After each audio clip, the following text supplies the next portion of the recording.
Hi. So my name's Anissa Duake, and I am with the Clinics of David. As we begin our journey into the telemedicine world and a relationship with you, the clients, we thought you might like to get to know our practitioners. With me today are two of the best doctors that you will have the opportunity to speak with whenever you come to see us.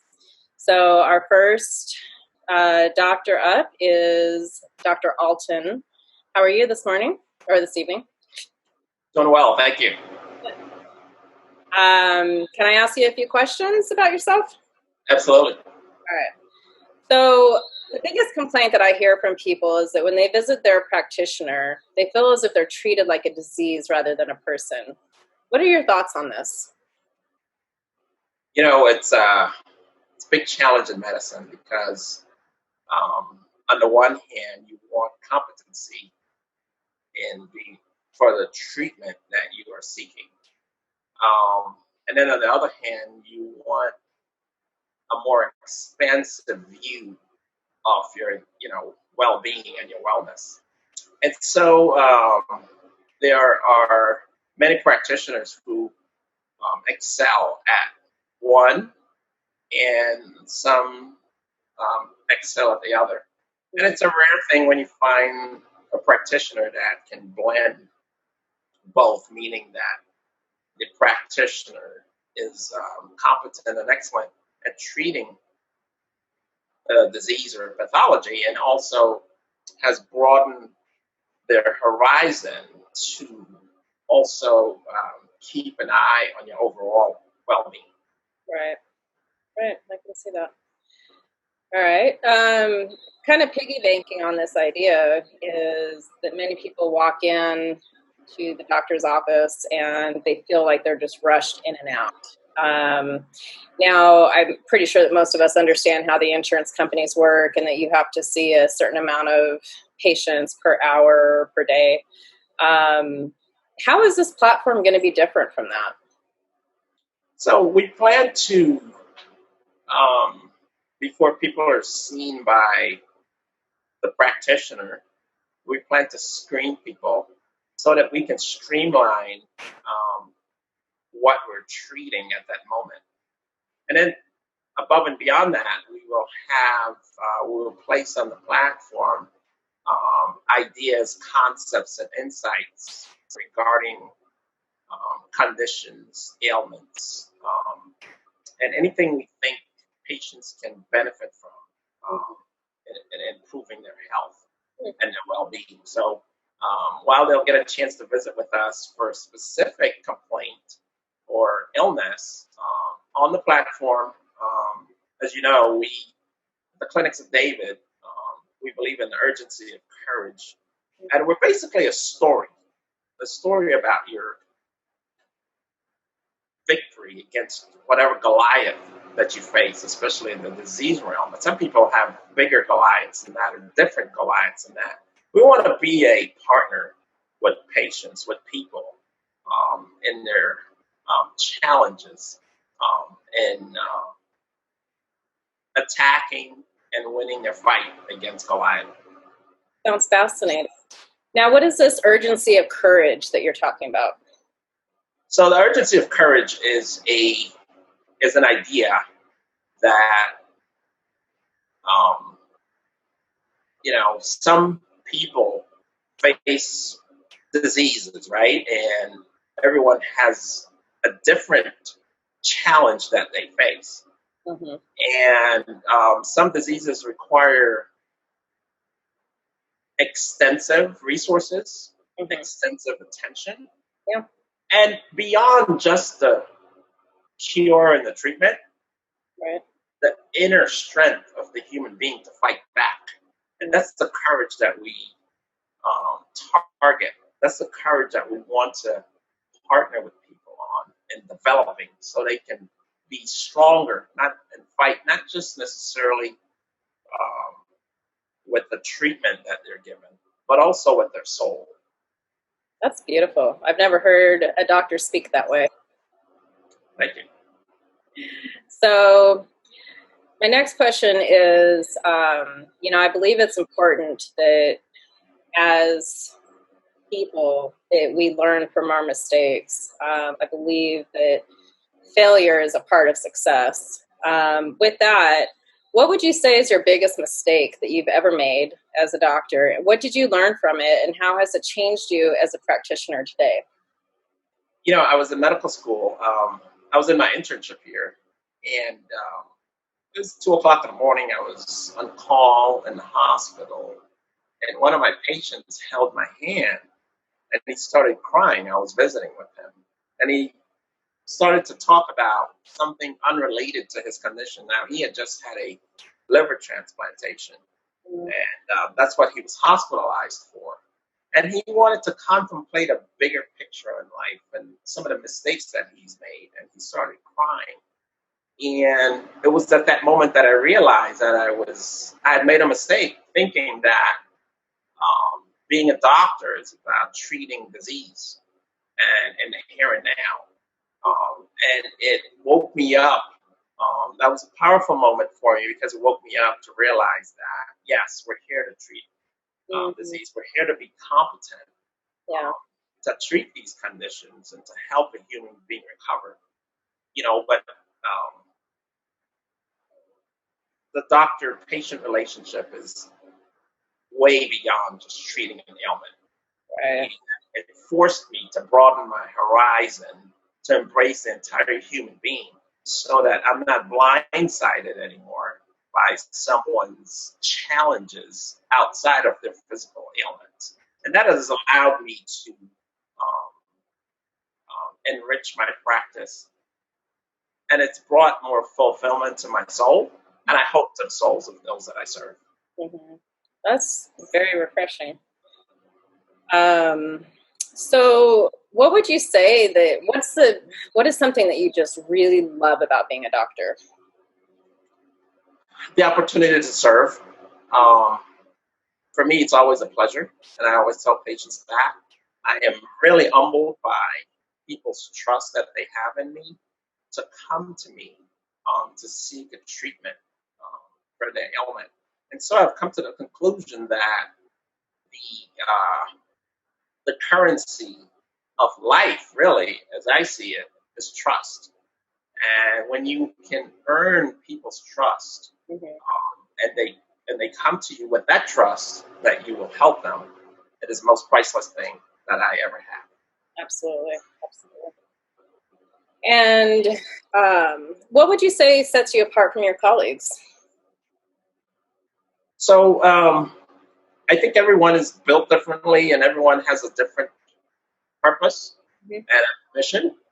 Um, my mission in life, in treating patients, is building partnerships. I believe that there's strength in numbers. My mission includes partnering with people and having those people partner with each other so we can um, stand in support of other people who are going through whatever it is that they're going through at that moment. So a part of my mission is the clinics of David is to form a patient support network so that someone might be suffering with an illness and they might be going through a treatment, that there will be people to send them emails, tweets of support for whatever challenges they're facing at that time. So that's my calling. And that's what I believe is placed in my heart to do. And so that separates me from others because I have my own unique calling. Mm-hmm. Yeah, that's beautiful. Would you say that that's part of how you would treat somebody when, let's say you haven't determined the root cause of the disease? What would that look like for you?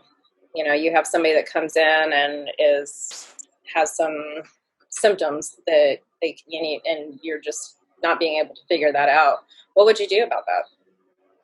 So I believe that the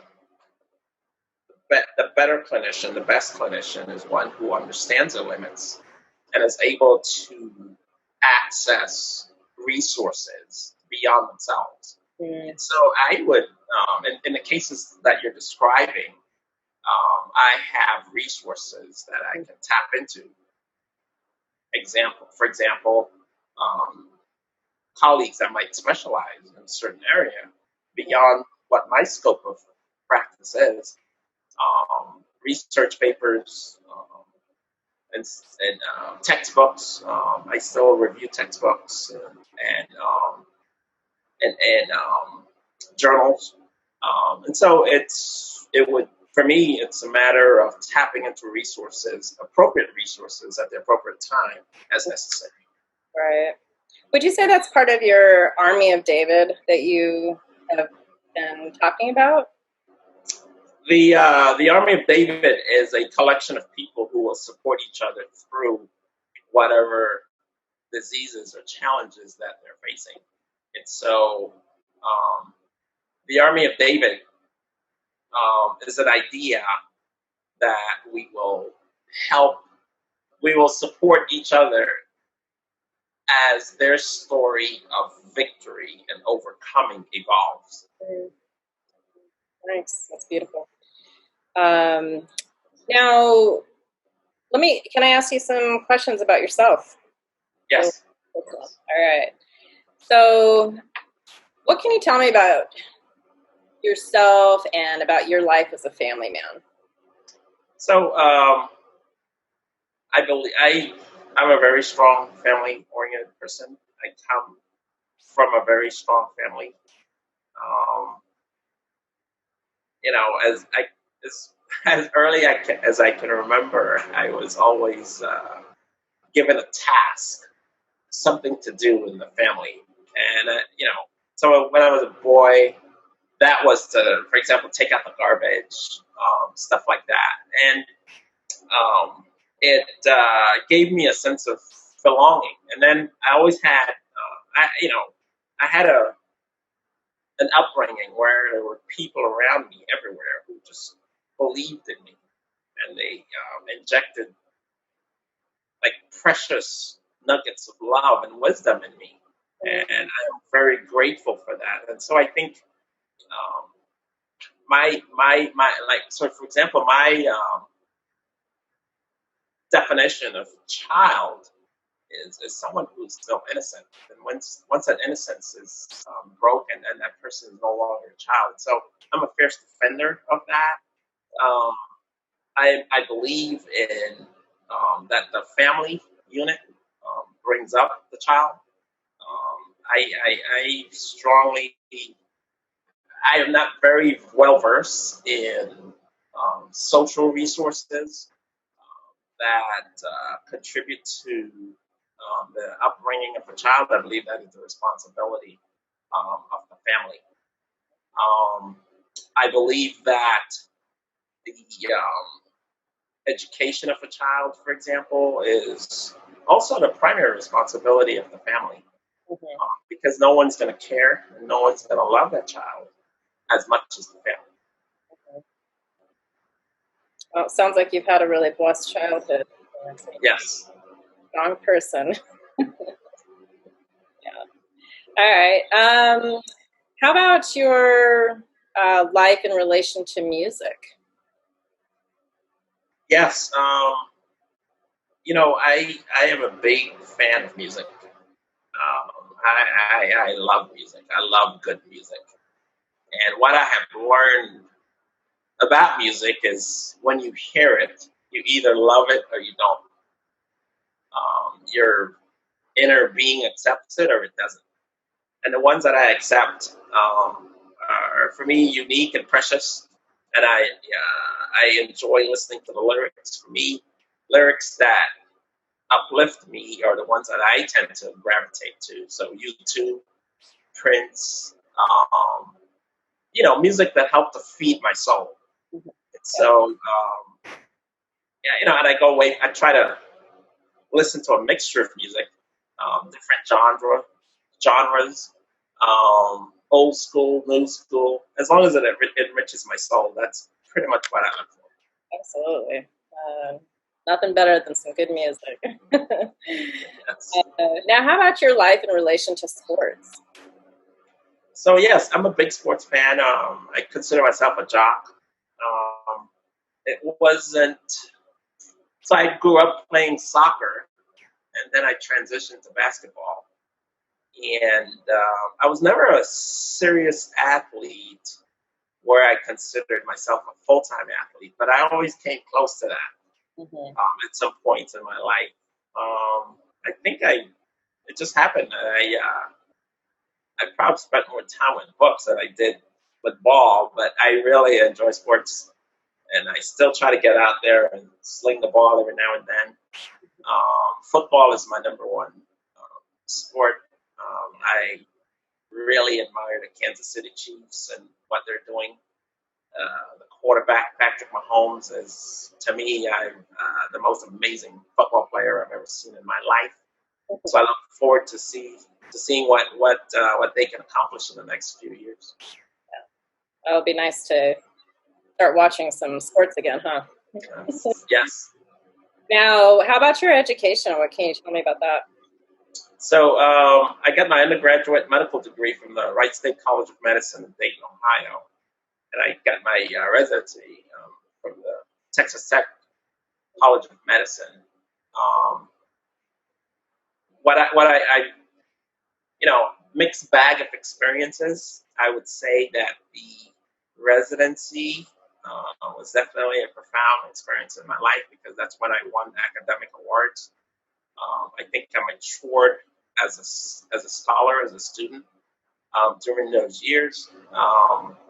At the Texas Tech College of Medicine, I was challenged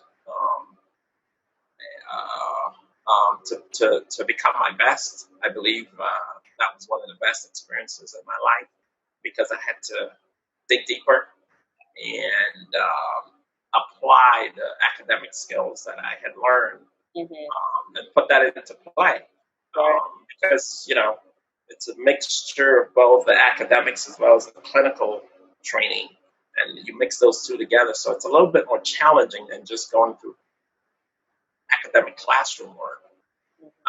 And so the best experience of my life, I never in my life before had I had to dig deeper. And I am really, really grateful for that experience and the professors that taught me, guys like Bob Vera, Scott Palman. I mean, these are giants in my mind. Dr. Scragg, these people taught me not only did we go through not only did we cover the necessary medical knowledge, but the wisdom, the Mm-hmm. time and wisdom that they passed on to me, I will forever be grateful. Yeah, absolutely. Hmm. Well, it sounds like you're a very good student, or were and are. So, what prompted your decision to turn to telemedicine? So, I have been keeping an eye on telemedicine over the years, and I've always been curious about it. I think that it's actually a perfect platform for me because the digital technology. So there was an article that I read in 2011 in the Wall Street Journal called. It was by Mark Andreessen that talked about how software is eating the world. And so I've always has that it made such an impression on me. And as I thought about how to serve patients, I started to see the magic of the possibilities. And so with the pandemic hitting, I looked, you know, closer into it, and I finally decided to um, come out here and test it and see how I can be of help for people who might, you know, might not be able to go into a clinic because of the COVID-19 concerns, and also how we can, band an army of David together so people can support each other through this platform that you could otherwise not accomplish. Mm-hmm. Right. So, as you're speaking about this Army of David, and obviously, you've named your clinic the Clinics of David. What does that mean to me as a patient? What are you standing for? What are you hoping to achieve with this? So the Clinics of David is a place where we hope to blend treatment of the human soul with treatment of the human body. Um, we believe as an allopathic medicine professional, I come equipped to treat the human body. Right. Um, the Clinics of David is a place where we are broadening our horizons to include treatment of the human soul. And you will see, for example, the logo is the urgency of courage. We believe courage is a part of the human soul that we can help build up um, to enrich a patient's ability to fight disease. Mhm. We anticipate that we will partner with other professionals beyond allopathic medicine, such as chiropractors, such as yoga specialists, such as spiritualists, and the like. So the Clinics of David is a place where we we target to solve that key frustration for patients who desire to have um, both sides of their needs met, the physical ailment need, as well as treatment of their souls or enrichment of their souls. I think that just touches my heart to hear that. Um, I've never heard of it before, so I think it's really beautiful. Now, with respect to what you're getting started, what can you tell me about your spiritual views and this? Is it a path of love? Are you Christian? Are you open to other paths? Um, can you tell me more? So yes, of course, my path is a Christian path. I I would say I started that journey really my whole life, but it wasn't until I went to college in Houston that I focused on it more intensely. And I started going to a place called Harvest Church in Houston, Texas, as a college student. And that's where I started learning about the discernment of the word and, empowering yourself by reading the scriptures for yourself and learning it and trying to walk in it every day. That experience imposed upon me